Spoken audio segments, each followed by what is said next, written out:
అది అతి ముఖ్యమైనది అధ్యక్ష, గీత కార్మికులు చెట్టు మీద నుంచి పడిపోయినప్పుడు వారికి 5 లక్షల రూపాయలు ఎక్స్గ్రేషియా ఇస్తాం.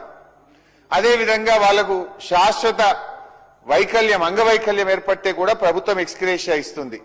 అయితే ఈ ప్రభుత్వం వచ్చిన 2.5 సంవత్సరాల నుంచి గీత కార్మికులకు ఎక్స్గ్రేషియా విడుదల చేయని విషయం వాస్తవమేనా? గౌరవ ముఖ్యమంత్రి గారు రంగారెడ్డి జిల్లాలో ఒక సభలో మాట్లాడుతూ 2 రోజుల్లోగా గీత కార్మికులకు ఎక్స్గ్రేషియా విడుదల చేస్తామని ముఖ్యమంత్రి గారు చెప్పిన తర్వాత కూడా ఎందుకు గీత కార్మికులకు ఎక్స్గ్రేషియా విడుదల కావడం లేదు? ఎస్సీ కార్పొరేషన్ ద్వారా నా దగ్గర ఉన్న లెక్క తప్పైతే మీరు దాన్ని కరెక్ట్ చేయండి, సబ్జెక్ట్ టు కరెక్షన్. కాంగ్రెస్ ప్రభుత్వం అధికారంలోకి వచ్చిన తర్వాత ఎస్సీ కార్పొరేషన్ కు 5,403 కోట్ల రూపాయలు కేటాయించారు. ఖర్చు పెట్టింది ఎంత అంటే కేవలం 74 కోట్ల రూపాయలు మాత్రమే. పెట్టింది 5,403 కోట్లు, ఖర్చు పెట్టింది 74 కోట్లు మాత్రమే. ఇది నిజంగా దళితుల మీద ప్రేమ అనుకోవాలా? ఇది యథార్థమా కాదా? గౌరవ మంత్రి గారు నాకు సమాధానం చెప్పాలి. అదేవిధంగా అధ్యక్ష, ఎస్సీ ఎస్డిఎఫ్ బీఆర్ఎస్ దీపాకరణ ఎస్సీ కార్పొరేషన్ అయితే ఎట్లా చెప్పాను, ఈ 2 సంవత్సరాల్లో ఎస్టీ కార్పొరేషన్ కు మీరు 2,730 కోట్ల రూపాయలు కేటాయించారు. మరి 2,730 కోట్లు కేటాయించి ఎస్టీ కార్పొరేషన్ ద్వారా ఈ 2 ఏళ్లలో ఈ కాంగ్రెస్ ప్రభుత్వం గిరిజనులకు పెట్టిన ఖర్చు కేవలం 52 కోట్లు. ఇది కూడా జీతాలకు కరెంటు బిల్లుకే తప్ప పెట్రోల్ డీజిల్ కు తప్ప ఒక్క ఎస్టీకి కూడా ఎస్టీ కార్పొరేషన్ ద్వారా మేలు జరగలేదు. నేను లెక్క తప్పైతే మీరు సరి చేయండి. నేను 4 పంటలకు ప్రభుత్వం నుంచి ఇన్పుట్ సబ్సిడీ పెండింగ్ లో ఉంది. క్రాప్ ఇన్సూరెన్స్ ఎలాగో మీరు చేయలేదు. పోనీ ఆ 10,000 రూపాయలు ఏదైతే ఇస్తామని ప్రభుత్వం ప్రకటించిందో మీరు కూడా నా నియోజకవర్గం ఇబ్రాహీం నగర్ గ్రామానికి వచ్చి పంట నష్టం జరిగింది, పొన్నం ప్రభాకర్ గారు మీరందరూ కూడా వచ్చి చూసి రైతులకు చెప్పిపోయారు 10,000 ఇస్తామని. చెప్పి కూడా ఒక ఏడాది అవుతుంది, ఇప్పటి వరకు ₹1 విడుదల కాలేదు. దయచేసి ఆ ఇన్పుట్ సబ్సిడీ ఎప్పట్లోకి ఇస్తారు? వచ్చే సంవత్సరం నుంచి అయినా మీ ఇష్టమైన క్రాప్ ఇన్సూరెన్స్ చేయండి. ప్రైమ్ మినిస్టర్ క్రాప్ ఇన్సూరెన్స్ చేస్తారా, లేదు ప్రభుత్వం ఇంకోటి చేస్తుందా, నాకు అభ్యంతరం లేదు. ఎందుకంటే గుజరాత్ రాష్ట్రం కూడా ఈ ప్రైమ్ మినిస్టర్ కిసాన్ ఇన్సూరెన్స్ పథకం బాగలేదని ప్రధానమంత్రి స్వంత రాష్ట్రం కూడా అందులో నుంచి బయటకు వచ్చింది. ఆ స్కీమ్ అమలు చేయట్లేదు. మన రాష్ట్రానికి ఏది మేలైతే, మన రైతులకు ఏది మేలైతే మీరు అది చేయండి, కానీ నెక్స్ట్ ఇయర్ నుంచి అయినా దాన్ని అమల్లోకి తేవాలని చెప్పి గౌరవ మంత్రి గారిని కోరుతా ఉన్నాం. మంత్రి గారిని మరి ఇది సివిల్ సప్లైస్ మంత్రి గారు చెప్తారా మీరు చెప్తారా కానీ పోయిన రబీకి సంబంధించిన సన్న రకం వడ్ల బోనస్ 1,159 కోట్లు పెండింగ్ ఉంది.